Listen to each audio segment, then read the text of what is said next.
आणि या ठिकाणी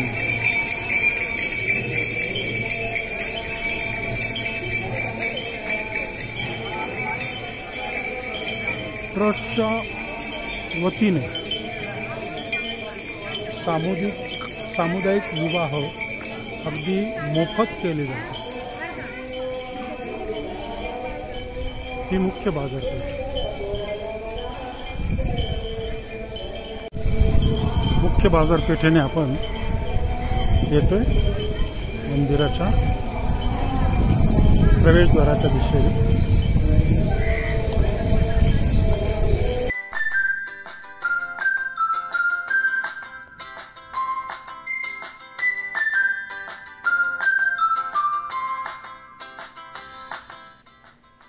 मित्रहो, या ठिकाणी दररोज सकाळ संध्याकाळ महाप्रसादाचे आयोजन केले जाते आणि तेही अगदी माफक दरात, आणि तेही या विघ्नेश्वर ट्रस्ट तर्फे बरं का, हे लक्षात असू द्या।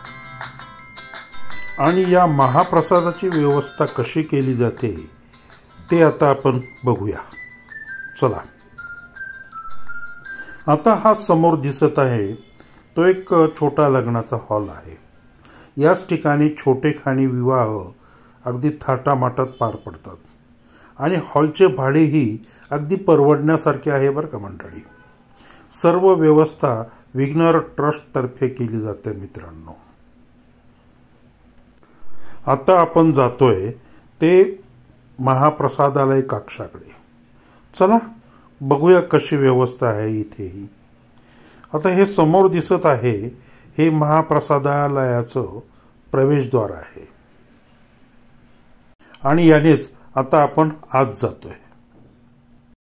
आता आपण आत आलोय। बघा, प्रथम दर्शनीच किती स्वच्छ असे प्रसादालय दिसत आहे। भरपूर लाईटची व्यवस्था आहे आणि सर्व व्यवस्था अगदी छान आहे। या पद्धतीने असे हे बाकडे लावले जातात आणि पूर्ण बाकडे लावल्यानंतर यावर स्वच्छ, ताजे आणि चांगल्या प्रतीचे अन्न महाप्रसाद म्हणून येथे दिले जाते। सकाळी आणि संध्याकाळी दोन्ही वेळेला इथे महाप्रसाद दिला जातो बरं का मंडळी। या तुम्हाला जर अगदी नॉमिनल दरामध्ये, आणि वरती येथे भाविकांना स्वस्त दरात राहण्याची व्यवस्था केलेली आहे। भक्तभवन आपण म्हणतो ना, तेथे अगदी कमी पैशामध्ये व्यवस्था केलेली आहे। जर तुम्ही कधी इथे येणार असेल तर लक्षात असू द्या की येथेही राहण्याची व्यवस्था केलेली आहे। आणि तुम्ही कधी आमच्या स्वप्नातल्या बागेत फिरायला येणार असाल तर आमच्याकडे छानपैकी अगदी निसर्गाच्या सानिध्यात राहण्याची छान व्यवस्था आहे। आता ज्या बाजारपेठेतून आपण आलेलो आहे त्याच्या बरोबर पुढे एक बाजारपेठ आहे, ते मी तुम्हाला दाखवते। तिथे तुम्हाला आपल्या गणपतीच्या मंदिराच्या प्रवेशद्वाराकडे घेऊन जाते।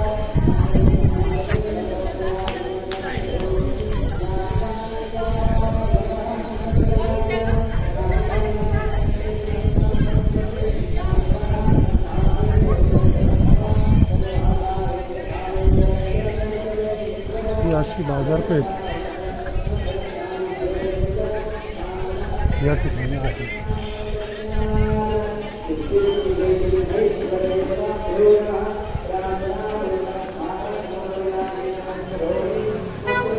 हे जनसंपर्क कार्यालय देवस्थान ट्रस्ट।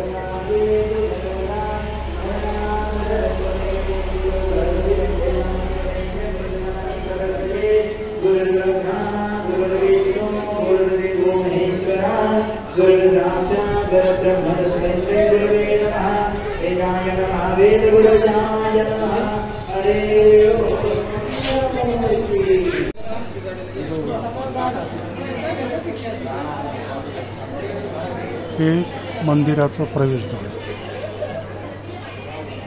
यामध्येही आतमध्ये बाजारपेठ आहे। हार, नारळ, फुलं, प्रसाद ही सगळी व्यवस्था इथे केली जाते. चला आता आपण या प्रवेशद्वाराने आत जाऊया.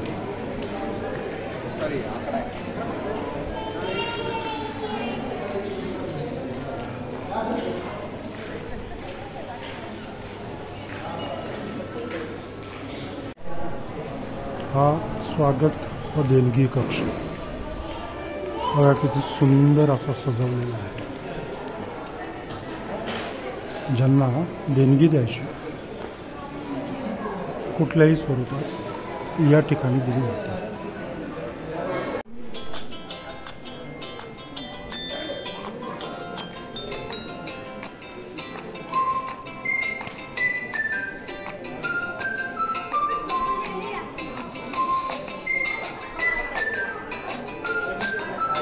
आपण आता प्रवेश करतो.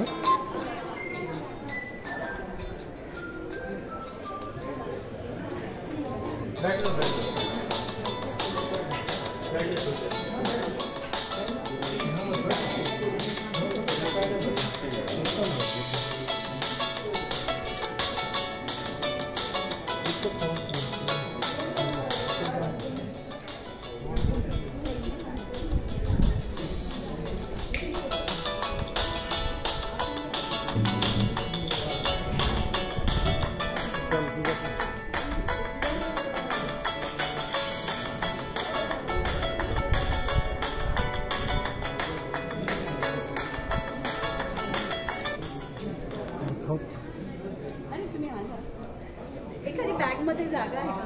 नाही, बॅगच नाही आणली ना. आतमध्ये व्हिडिओ शूटिंग अलाउड नाही आहे, त्यामुळं आपण आजूबाजूचा परिसर करूया.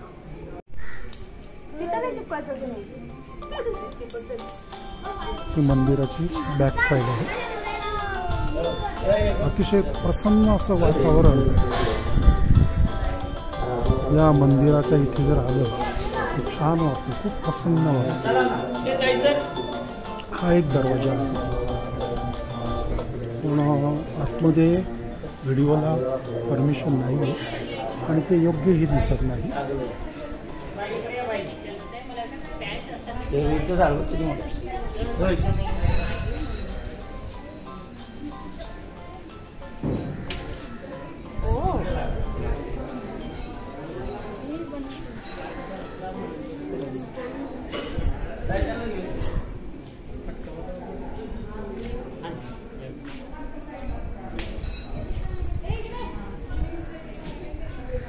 हे बघा किती सुंदर असं सजवलेलं आहे. तर व्हिडिओ बंद करूया आता.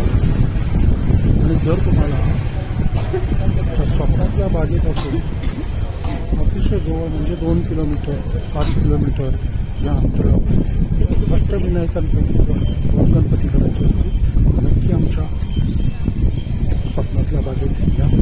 मी तुम्हाला घेऊन जातो.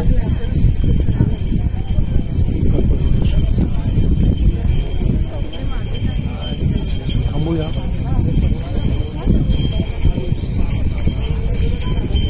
असंच नेक्स्ट टाइम मी दुसऱ्या एका छान ठिकाणी तुम्हाला घेऊन जाणार आहे. पाहत राहा माझे हौशी कलावंत हे यूट्यूब चॅनल. धन्यवाद.